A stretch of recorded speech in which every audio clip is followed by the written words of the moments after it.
BIMSTEC సదస్సు సందర్భంగా సభ్య దేశాలకు చెందిన పలువురు దేశాధినేతలతో ప్రధాని మోదీ విస్తృత చర్చలు జరిపారు. ప్రజాస్వామ్య ప్రక్రియలను బలోపేతం చేయాలని ఈ సందర్భంగా పిలుపునిచ్చారు.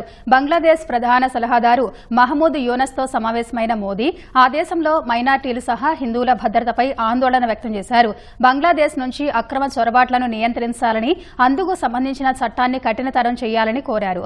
అనంతరం మయన్మార్ సైనిక ప్రభుత్వాధినేత జనరల్ మిన్ ఆంగ్ హ్లాయింగ్తో మోదీ భేటీ అయ్యారు.